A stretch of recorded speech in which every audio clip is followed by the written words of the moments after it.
اور پھر اس کے بعد انہوں نے آ کر دلائل کا آغاز کرنا تھا، لیکن انہوں نے بجائے اس کے دلائل کا آغاز کرتے کہا کہ انہیں تو 4-5 گھنٹے چاہیے اور بہت لمبے دلائل دینے ہیں، اور انہوں نے کہا کہ جی انہیں وقت زیادہ چاہیے، اور مئی کے پہلے ہفتے تک انہوں نے کہا کہ کیس کی سماعت ملتوی کر دی جائے۔ جج صاحب نے کہا کہ بھائی آپ سٹارٹ کریں، دلائل پھر دیکھتے ہیں۔ اس پہ ظاہر سلمان اکرم راجہ صاحب نے بڑی مخالفت کی، اور انہوں نے کہا کہ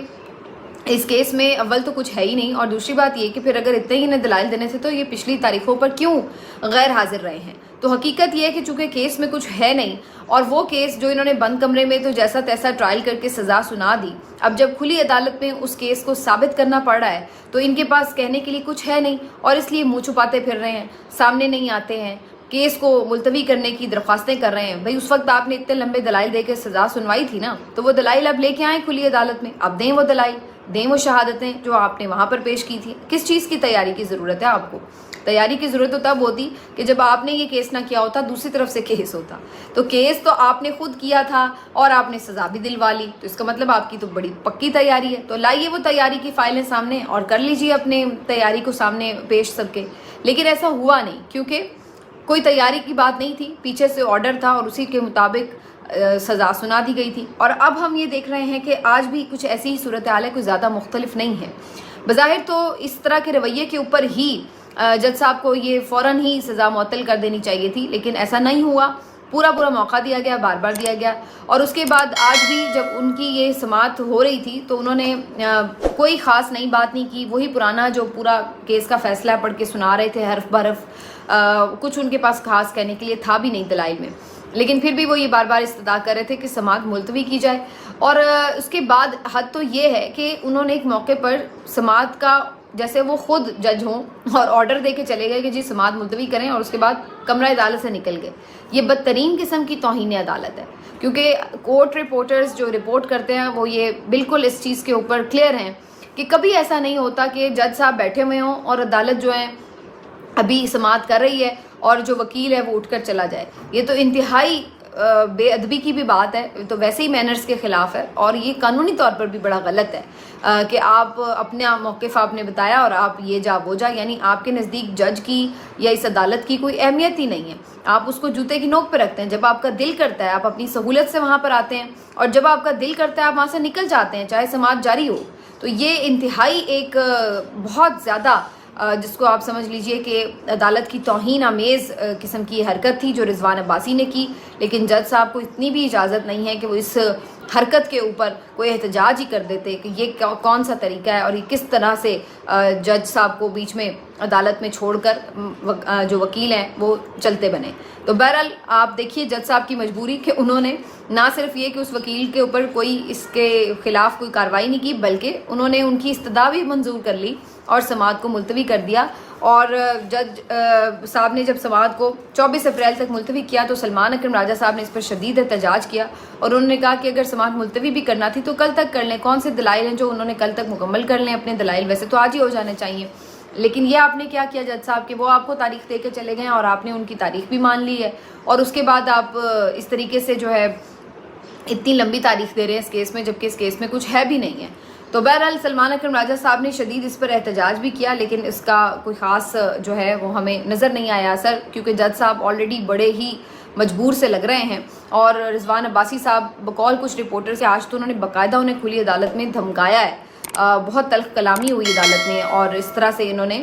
ان کو پریشرائز کیا جج صاحب کو، اور پھر اپنی خود تاریخ دے کر جیسے چلتے بنے۔ تو یہ والی صورتحال تھی۔ تو اس طرح کی عدالتوں سے آپ کیا انصاف کی توقع کرتے ہیں؟ میں پہلے ہی کہہ رہی ہوں ان کیسز میں اگر میرٹ پر دیکھا جائے تو ویسے ہی کچھ نہیں ہے، لیکن اگر لٹکانا کوئی چاہے اور طاقتوروں کے اشاروں پر اگر آپ نے عدالت کو چلانا ہے تو پھر آپ جتنی دیر مرضی چاہے 200 سال یہ کیس چلا لیں، پھر تو کوئی ایشو نہیں ہے۔ تو بہرحال جی فی الحال تو 24 اپریل تک سماعت ملتوی ہو گئی ہے۔ اس کے علاوہ جی جو 2 اینکرز کی میں بات کر رہی تھی، بیسیکلی ایک اینکر ہیں اور ایک ہیں سہیل احمد صاحب جو کہ بہت بڑے فنکار ہیں اور کسی سے ان کی صلاحیتیں ڈھکی چھپی نہیں ہیں، پاکستان کی جانی مانی شخصیت ہیں اور بہت سمجھتی ہوں کہ صف اول کے فنکاروں میں سے ان کا شمار ہوتا ہے۔ آپ سب ان کو جانتے ہیں، حسب حال عزیزی کے روپ میں بہت زیادہ انہوں نے شہرت کمائی ہے، اس کے علاوہ بھی ان کے بہت سارے کیریکٹرز ہیں۔ آفتاب اقبال صاحب پاکستان کا ایک ایسا چہرہ ہیں جو کہ آپ سب جانتے ہیں، انہیں صحافی بھی کہہ سکتے ہیں آپ، انہیں دانشور بھی ہیں، لکھتے بھی ہیں، اور اس کے ساتھ ساتھ جو سیٹائر قسم کا آج کل شوز چلتے ہیں اس کے وہ ایک طرح سے بانی بھی سمجھے جاتے ہیں. حسب حال میں ان دونوں نے مل کر ہی کام شروع کیا تھا اور کافی عرصہ وہ کامیاب پروجیکٹ کے ساتھ یہ کام کرتے رہے. پھر اس کے بعد دونوں نے اپنے اپنے راستے بھی الگ ہوئے, لیکن اس کے باوجود بھی ایک گریس کا دونوں کے درمیان تعلق بہرحال برقرار رہا.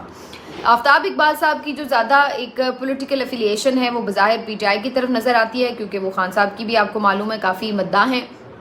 اور دوسری طرف جو سہیل احمد صاحب ہیں ان کے بارے میں لوگوں کا یہ خیال ہے کہ وہ زیادہ تر پی ایم ایل این کے ساتھ ایسوسیٹڈ نظر آتے ہیں. ہر ایک کی چوائس ہے, کوئی کسی کی بھی پارٹی جوائن بھی کر سکتا ہے اور سپورٹ بھی کر سکتا ہے. اگر وہ سپورٹ کرتا ہے تو اس میں تو کوئی اعتراض والی بات نہیں ہے. ہوا کچھ یوں ہے کہ سہیل احمد صاحب نے کچھ دن پہلے ایک پوڈ کاسٹ میں آفتاب اقبال صاحب سے متعلق کافی گفتگو کی اور انہوں نے ان کو اس میں ٹھیک ٹھاک لتاڑا اور ان کے بارے میں کچھ ایسے الفاظ کہے جو کہ سب خود آفتاب اقبال صاحب نے بھی جب رسپانس دیا تو انہوں نے بھی بڑا مائنڈ کیا اور بہت سے اور لوگوں نے بھی مائنڈ کیا کہ آفتاب اقبال سے متعلق انہوں نے کیسی باتیں کی. اور انہوں نے کہا کہ جی یہ اس کے پلے کچھ ہے نہیں ہے, یہ صرف مہنگی گھڑی دکھا کر اچھے کپڑے پہن کر لوگوں کو امپریس کر کے آپ شو نہیں کامیاب کر سکتے. اور اس ٹائپ کی انہوں نے کچھ پرسنل لیول کی گفتگو کی تضحیک آمیز ان کے بارے میں. اور اس کے بعد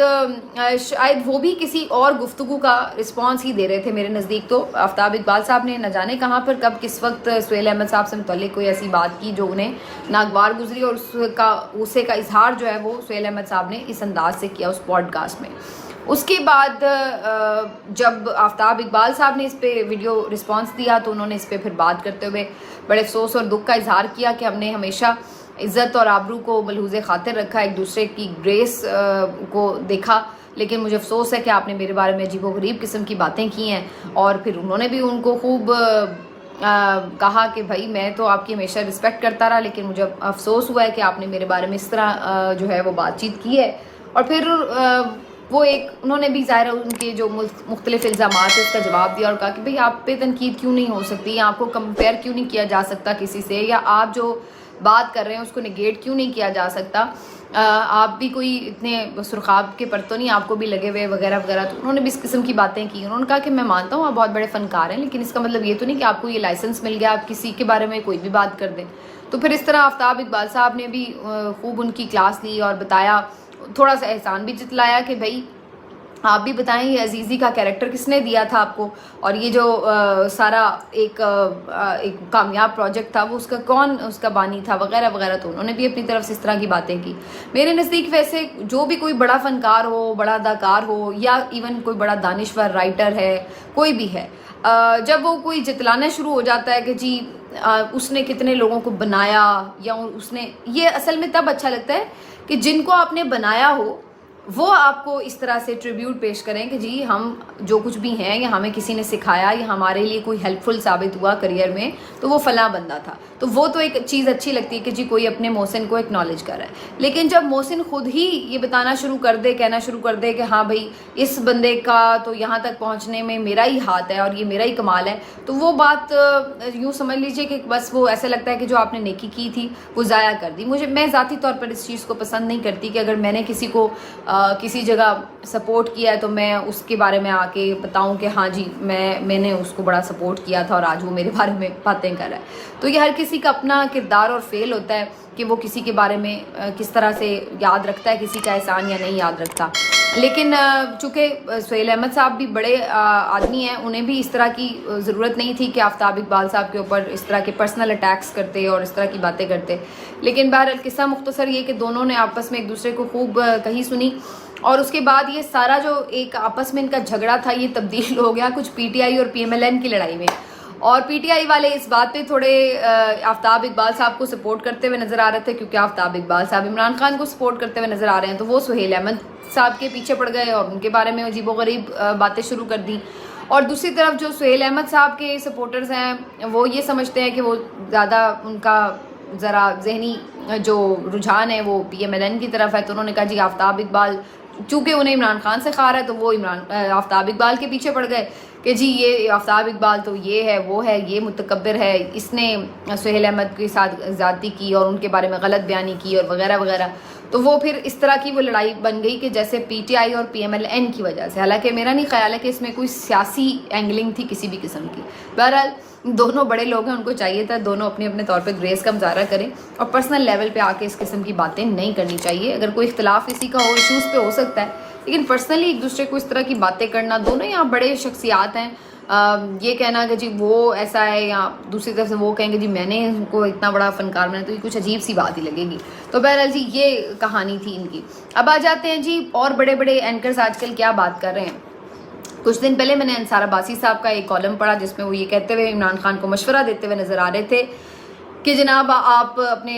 رویے میں لچک پیدا کریں. پہلے ہی آپ کے سخت گیر موقف کی وجہ سے آپ کی یہ حالت ہے، آپ کی پارٹی کی بھی یہ حالت ہے، سب نے بڑا برداشت کیا، لیکن اب آپ جو ہے اگر اپنے موقف میں لچک پیدا کریں گے تو پھر ہی اسٹیبلشمنٹ بھی آپ کے ساتھ بات کرنے کا سوچے گی، ادروائز پھر آپ کی مشکلات ختم نہیں ہوں گی. اور جب تک آپ کی مشکلات ختم نہیں ہوں گی ملک کے لیے بھی ظاہر ہے یہ جو انسرٹینٹی کی کیفیت ہے یہ اچھی نہیں ہے. اسی طریقے سے عاصمہ شیرازی صاحبہ انہوں نے بھی کچھ دن پہلے یہ گفتگو کی، شاید شہزاد اقبال کے پروگرام میں ان کی گفتگو تھی، جیو پہ بہرحال کسی پروگرام میں ان کی گفتگو تھی، تو وہ بھی یہ کہتی ہوئی نظر آئیں کہ بیسکلی عمران خان صاحب جو ہیں وہ سیاسی جماعتوں سے بات چیت کا انہیں آغاز کرنا چاہیے اور اس طرح بالکل جس کو کہتے ہیں میں نہ مانوں والی سچویشن نہیں ہونی چاہیے. سہیل وڑائچ صاحب نے بھی اسی قسم کی آج باتیں کی ہیں اور ان کا بھی تقریباً کم و بیش یہی مشورہ ہے. الفاظ آپ تھوڑے ادھر ادھر کر لیں، لیکن زیادہ تر جو آج کل آپ کو ایک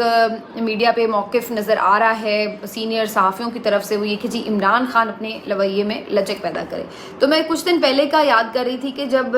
کچھ دن پہلے تک میں سلیم صافی کو سنتی تھی یا منیب فاروق کو سنتی تھی یا اور لوگوں کو سنتی تھی تو وہ بڑا کلیئر کہتے تھے کہ جی عمران خان سے تو کوئی بات کرنا ہی نہیں چاہتا اور عمران خان تو معافی مانگے، عمران خان تو ناک رگڑیں، عمران خان تو ختم ہے، اور یہ وہ اس ٹائپ کی ایک سخت گیری دوسری طرف سے آتی تھی. لیکن اب یہ ایک آپ کو چینج نظر آ رہا ہے کہ مختلف صحافی جو ہیں عمران خان صاحب کو یہ مشورہ دے رہے ہیں کہ بھائی آپ تھوڑی سی نرمی دکھائیں، بات چیت کریں اور اس طریقے سے. تو مجھے اس سے یہ تاثر مل رہا ہے کہ ایک تو یہ شاید کہیں نہ کہیں اسٹیبلشمنٹ کی بھی منشا ہے کہ عمران خان کوئی نرمی دکھائے تاکہ ان سے کوئی بات چیت کا آغاز بھی ہو سکے، بات چیت ہو سکے، لیکن جو کہ عمران خان صاحب کی طرف سے نہیں ہے. اور اگر کچھ کوئی ایسا سوچ بھی رہا تھا تو جو آخری عمران خان صاحب کی گفتگو تھی آرمی چیف عاصم منیر صاحب سے متعلق، اس کے بعد تو کسی کو کوئی ابہام نہیں رہ گیا کہ ان کے رویے میں کوئی موقف نرمی نہیں تھی. البتہ انہوں نے اس گفتگو میں ساتھ یہ ضرور کہا تھا کہ ایون تمام تر اختلافات کے باوجود باجوہ نے ہماری حکومت گرائی تھی پھر بھی میں نے ان سے ملاقات کر لی تھی، تو اگر مجھے ابھی بھی کسی سے بھی ملاقات کرنی پڑتی ہے تو مجھے اس میں کوئی پرابلم نہیں ہے، ملک کی خاطر ہم کوئی بھی کسی سے بھی مل کر بات کر سکتے ہیں. تو یہ بات انہوں نے اس وقت بھی ایون کی تھی. لیکن اب بظاہر ایسا لگ رہا ہے کہ عمران خان صاحب کو یہ میسج دیا جا رہا ہے کہ آپ کسی بھی طرح ایک قدم کوئی پیچھے ہٹ جائیں اپنے کسی موقف سے اور اس کے بعد جو ہے آپ سے بات چیت کی جا سکے. یہ بھی عاصمہ شیرازی صاحبہ کہہ رہی تھیں کہ اگر عمران خان صاحب اس بات کے لیے گارنٹی دے دیں کہ وہ جیل سے باہر آ کر ملک کو عدم استحکام کا شکار نہیں کریں گے، اس سے جو مجھے سمجھ میں آتا ہے مطلب وہ یہی ہے کہ اگر وہ کوئی اس حکومت کے خلاف نئی تحریک نہ چلائیں، اگرچہ دھاندلی ہوئی ہے جو کچھ بھی ہوا ہے لیکن اس کے باوجود بھی وہ خاموش ہو جائیں اور اس حکومت کو ایکسیپٹ کر لیں، تو اس صورت میں جو ہے عمران خان صاحب کی رہائی بھی ممکن ہو سکتی ہے اور ان سے آگے معاملات ان کے بہتر ہو سکتے ہیں. لیکن یہ وہ ایک ایسی چیز ہے جس کے اوپر عمران خان ظاہر ہے کہ کمپرومائز نہیں کریں گے. انہوں نے خاموش رہنے کے لیے تو جیل نہیں کاٹی، جیل اگر کاٹی ہے انہوں نے